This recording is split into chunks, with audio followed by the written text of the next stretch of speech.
Segunda Reis, capítulo 3, eu vou ler a partir do verso 5. Me dê sua atenção e o seu coração, para que a gente possa estudar a palavra de Deus. Tendo, porém, morrido o rei Acabe, revoltou-se o rei de Moabe contra o rei de Israel. Por isso, Jorão, o rei, ao mesmo tempo saiu de Samaria e fez revista de todo Israel. E mandou dizer a Josafá, rei de Judá: o rei de Moabe se revoltou contra mim. Irás tu comigo à guerra contra Moabe? Respondeu Josafá: subirei e serei como tu és o meu povo, e como o teu povo, os meus cavalos, como os teus cavalos. Verso 8. Então perguntou Jorão, por que caminho subiremos? Respondeu ele: pelo caminho do deserto de Edom. Partiram então o rei de Israel, o rei de Judá e o rei de Edom, e após 7 dias de marcha, não havia água para o exército e para o gado que os seguiram. Verso 10. Então disse o rei de Israel: ai, o Senhor chamou esses 3 reis para os entregar nas mãos de Moabe. Verso 11. Perguntou, porém, Josafá, o rei de Judá: há aqui algum profeta do Senhor, para que consultemos ao Senhor por ele? Respondeu um dos servos do rei de Israel: aqui está Eliseu, o filho de Safate, que deitava água sobre as mãos de Elias. Disse Josafá: está com ele a palavra do Senhor. Então o rei de Israel, Josafá, e o rei de Edom desceram a ter com Eliseu. Vou parar por aqui, depois a gente continua a leitura, apenas para a gente nos enquadrar no texto e no estudo que eu gostaria de fazer com os irmãos. A Bíblia conta aqui que após a morte do rei Acabe, um dos reis mais poderosos e nefastos que Israel teve, que reinou por muito tempo em Israel, muito mal, mas mal mesmo era a sua esposa, terrível. Ao morrer, assumiu o seu filho, que começou a reinar em Israel. E Moabe, que era um povo vizinho de Israel, que na época do rei Acabe, que querendo ou não era um grande guerreiro, tinha um grande exército, era escravo de Israel, pagava impostos para Israel, e era um rei que tinha muitas plantações e criava muitos gados. Então o dinheiro que ele pagava de taxas e de impostos para Israel era de uma grande significância, importante para o Estado de Israel daquela época. Ele se rebelou, talvez porque achava que o tratado era com o rei Acabe, não com o filho do rei Acabe. Se rebelou. E quando ele se rebela, o rei de Israel fala assim: olha, agora eu vou atrás desse pessoal e vou dar uma surra neles. Eles não podem fazer isso comigo. E ele pensou assim: tem que ser uma guerra grande, vou precisar de um grande exército. Então ele chama o rei de Judá. Vocês sabem que Israel e Judá, depois do neto de Davi, se desvinculou, surgiu-se 2 novos estados, o estado de Israel e o estado de Judá. O rei pediu que Josafá, rei de Judá, juntasse seu exército e viesse junto com ele, e também junto com Edom, que tinha uma aliança com Israel, e viesse atacar o país Moabe. Josafá aceitou, apesar que os reis de Judá e os reis de Israel não se davam bem, porque a sua esposa tinha um certo parentesco com o rei de Israel. Ela era filha de Acabe, então era irmã do rei de Israel. E ele topa ir para a guerra junto com ele. E eles partem para fazer um ataque estratégico. Não sei te explicar como é que foi essa estratégia. Eles passam pelo deserto de Edom, um lugar muito quente, árido, terrível. E durante 7 dias eles marcham por aquele lugar, só que esqueceram de levar os mantimentos necessários e, sobretudo, esqueceram de levar água. E depois de 7 dias que eles estavam ali, o exército cansou, se enfraqueceu. Depois de 7 dias no deserto, eles ficam fracos. E eles acreditam que vão perder a guerra, perder a batalha por causa disso. É lógico. Todo mundo que enfrenta uma guerra enfraquecido, a chance dele perder essa guerra é muito grande. Todo mundo que vai para um combate com o seu físico fragilizado, sem água, sem o alimento necessário, sem a força necessária, corre um risco de perder essa batalha. E ele se desespera. Eu aprendo muita coisa com isso, com essa história. É uma história significativa, é uma história maravilhosa, é uma história que tem muito a nos ensinar.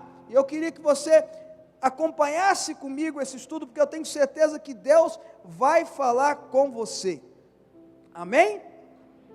A primeira coisa que eu entendo lendo esse texto é que o povo passou pelo deserto, e no deserto eles se enfraqueceram.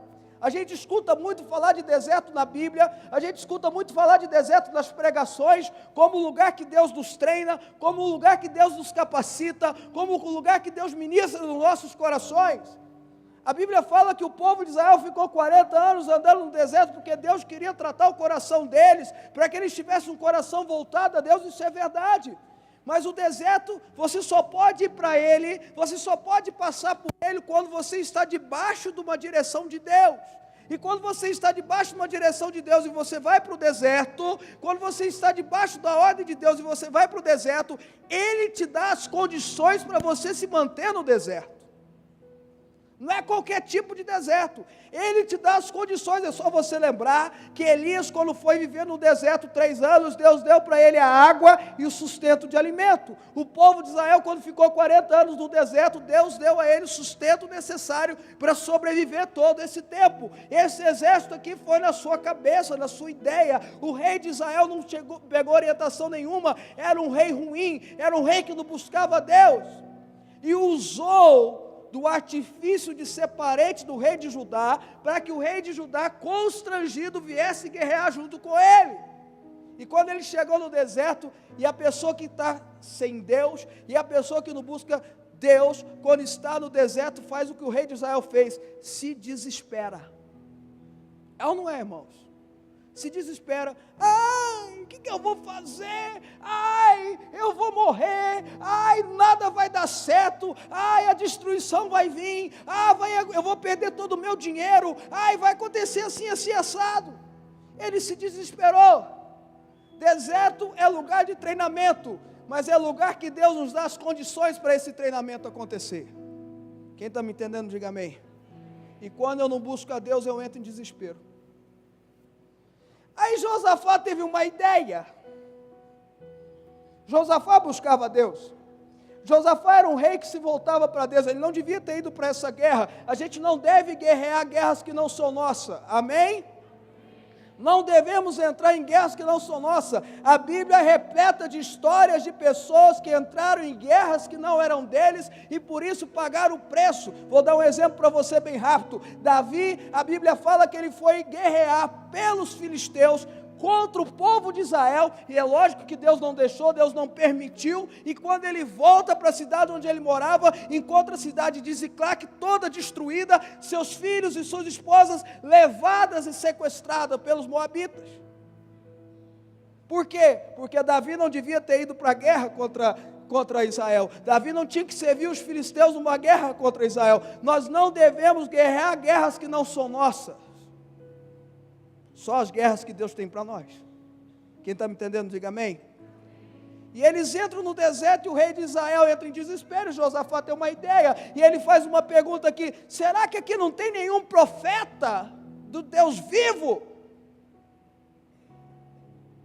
É bom que a Bíblia aqui relata que quem respondeu foi um servo do rei de Israel, não foi nem o próprio rei de Israel. Sabe por quê? Porque o rei de Israel era filho de Acabe. O rei de Israel não acreditava nos profetas. Nesta época, se você for estudar, você vai perceber que existiam vários falsos profetas, que profetizavam segundo a palavra que está em Ezequiel. Ezequiel fala que eles profetizavam segundo as suas próprias visões, eles profetizavam segundo a sua própria imaginação. Falsos profetas, não eram profetas verdadeiros. E Josafá pergunta: será que aqui não tem um profeta do Deus verdadeiro? Aí um servo ungido por Deus, faz um comentário. Aqui tem um tal de Eliseu, filho de Zafate. De vez em quando é bom ouvir esses comentários que são feitos assim, né, ao pé de ouvido com a gente. Às vezes Deus coloca alguém na nossa vida para chegar para a gente e falar assim, olha, vai na igreja, vai no culto amanhã. Você está desesperado porque o seu deserto está sem água, você está desesperado porque o seu emprego está falindo, a sua empresa está falindo, você está desesperado porque você está para perder um emprego, você está desesperado porque a doença te abateu, você está desesperado porque sua família está se destruindo, você está desesperado porque seu filho anda rebelando contra você, e você não sabe o que fazer, chega alguém e fala, olha, amanhã vai ter um culto abençoado lá na Fonte da Vida. Olha, na terça-feira, às 15 horas da tarde, as mulheres se reúnem, elas oram muito. Olha que comentário abençoado. Os servos, Deus envia servos para dar respostas na hora correta para nossas vidas. Louvado seja Deus por esses servos. Louvado seja Deus pelas pessoas que vêm nos dar recado de Deus. Louvado seja Deus porque Ele escolheu as pessoas humildes para envergonhar as sábias. Há aqui um tal de Eliseu, filho de Zafate. Quem que é esse? Talvez perguntaram. E ele fez uma definição de quem era Eliseu. Ele deitava água para Elias. Sabe o que isso quer dizer? Ele era servo de Elias. Era filho espiritual de Elias. Eliseu era uma pessoa que tinha linhagem natural. Se você for estudar a Bíblia, principalmente no chamado de Eliseu, você vai perceber que ele era um homem rico, trabalhador, próspero. E Deus chama ele para uma grande obra. Deus chama ele para edificar não só a vida de Israel profeticamente, mas Eliseu fundou a escola de profetas. Ele foi uma pessoa que treinou talvez a maioria desses profetas que a gente encontra no Velho Testamento, um homem que Deus ungiu para isso, um homem que Deus levantou para isso, não era qualquer um. Quando ele fala, Eliseu, o filho espiritual de Elias, Josafá fala, esse é o homem de Deus. Sabe por que eu quis mencionar isso? Porque não é todo mundo que a gente escuta falar, olha, é homem de Deus, olha, aquela irmã dá uma profecia maravilhosa lá na casa, sobe a rua, sobe a montanha, chega lá e ela dá uma profecia maravilhosa para a gente, olha, o fulano de tal prega muito bem. Você sabe a vida dele? Você sabe de onde ele veio? Você sabe quem cobre a vida dele? Você sabe onde ele estudou? Você sabe quem abençoa a vida dele? Não é qualquer um que se diz homem de Deus. Aliás, hoje está muito banalizado. Até o título apóstolo está banalizado. Pessoa funda um salãozinho, registra, porque registro de igreja é fácil, registra e fala, não, eu sou um homem de Deus, eu sou um profeta, eu sou um apóstolo, venham a mim. Josafá falou, não, esse é o homem de Deus. É Eliseu, filho de Zafate, que deitava água sobre a boca de Elias, que servia Elias. Quem está me entendendo, diga amém. Aí desceram os três em Eliseu. Presta atenção como é que era Eliseu. É fantástico isso aqui. Os profetas iam no rei. Eliseu fazia os reis ir nele.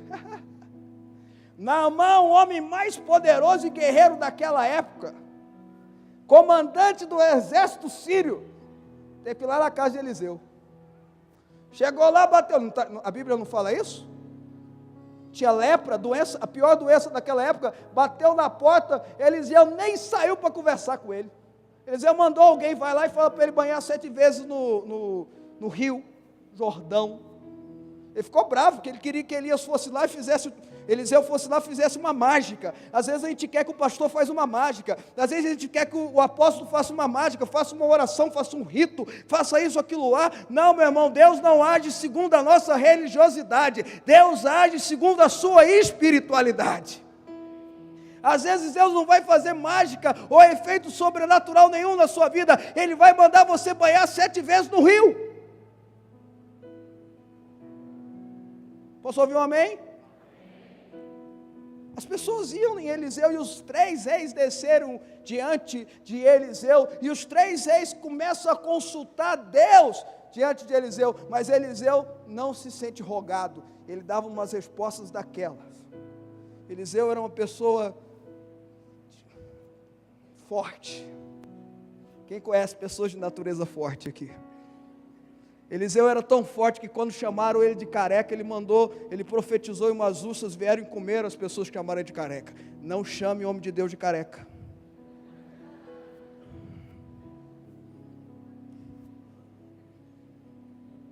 Eliseu tinha uma personalidade muito forte.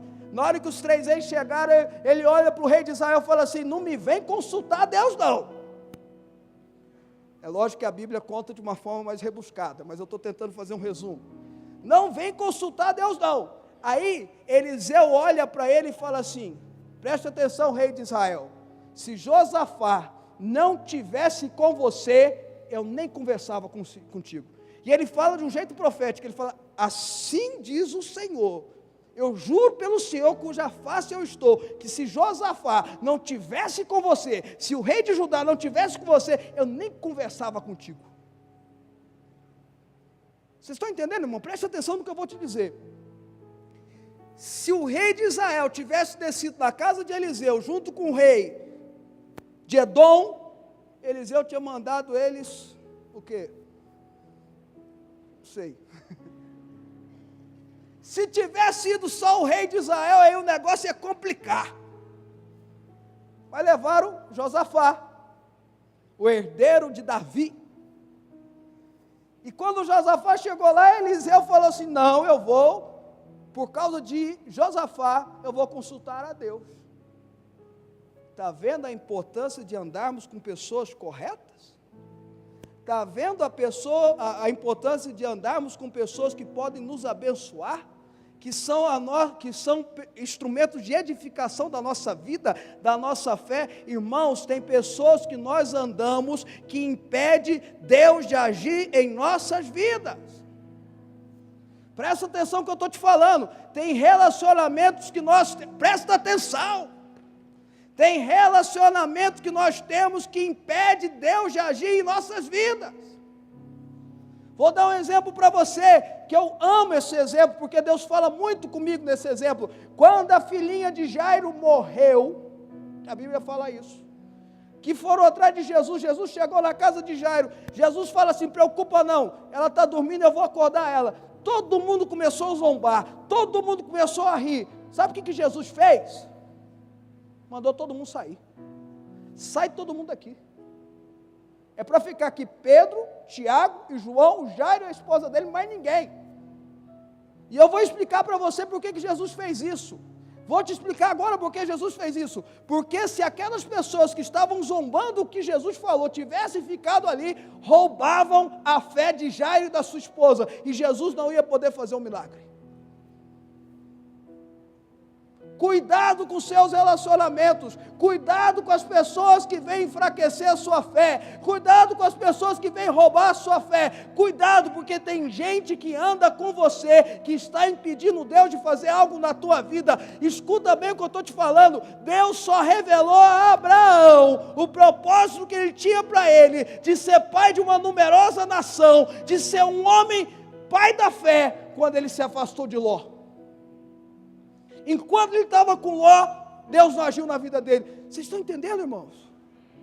Cuidado, fala para o irmão que está do teu lado, cuidado com quem você se relaciona, cuidado com seus amigos, cuidado com quem te influencia. Fala para ele: cuidado com quem te influencia.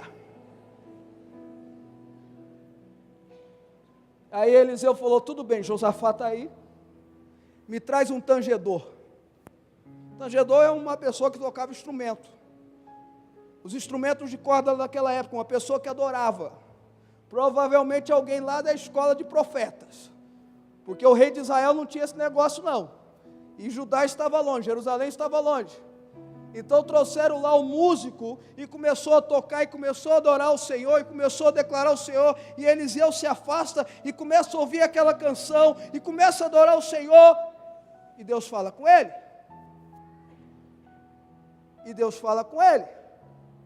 É lógico que a música, e se tem um ditado popular que é verdade, é aquele que fala que a música alimenta a nossa alma, e é uma verdade. Mas aqui eu quero falar de um outro aspecto. Estavam ali os 3 reis que estavam preparados para uma batalha. Estava ali um exército que estava junto com eles. Estavam ali homens que estavam armados. estava ali um clima tenso. Já parou para pensar? O rei de Israel chegou e Eliseu falou assim: ó, só estou te atendendo porque Josafá está contigo. Imagina você sendo um servo de Eliseu. O que você ia fazer, irmão? Enrolou. É ou não é? Aquele clima tenso. A Bíblia diz que Eliseu se afasta para adorar o Senhor. Se afasta para ouvir a voz de Deus. Se afasta para buscar a Deus. Muitas vezes nós estamos no meio de uma batalha, no meio de uma confusão, e para ouvir a voz de Deus nós precisamos nos afastar. Para ouvir a voz de Deus nós precisamos tirar a nossa atenção do problema, a atenção da batalha, a atenção da confusão, e colocar o nosso espírito num cântico, colocar o nosso espírito numa adoração, colocar o nosso espírito numa busca de Deus, para que Deus venha falar conosco. Foi o que Eliseu fez.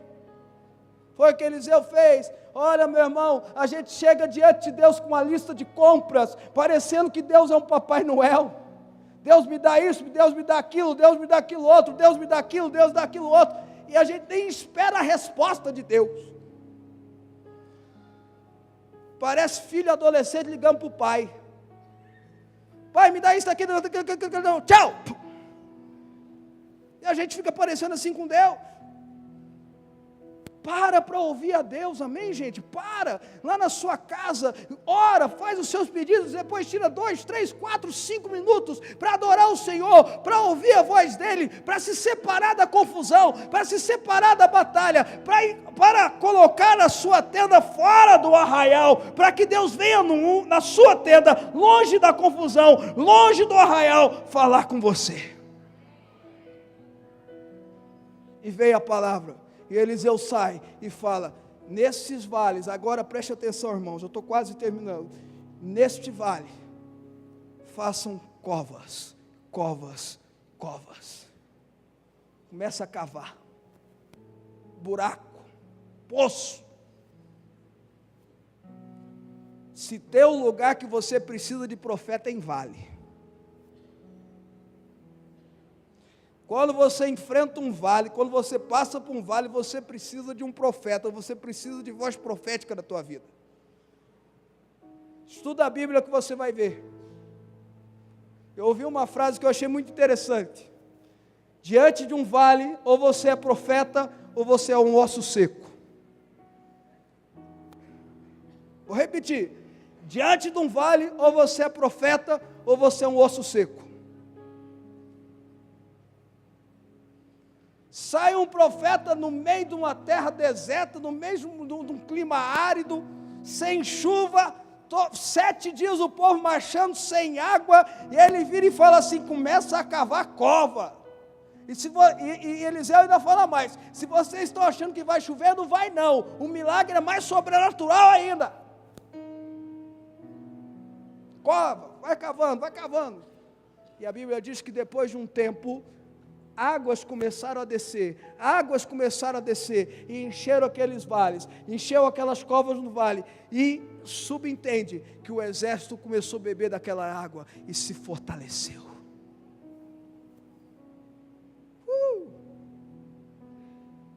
Você está passando por um vale, meu irmão? Hoje é dia de você profetizar que vai vir água sobre o seu vale, vai vir milagres sobre o teu vale, o sobrenatural de Deus vai vir. Eles não sabiam de onde as águas vinham, eu sei de onde as águas vinham, não era algo natural, não era de uma fonte natural, essas águas eram do sobrenatural de Deus. Diante do vale você precisa profetizar o sobrenatural de Deus.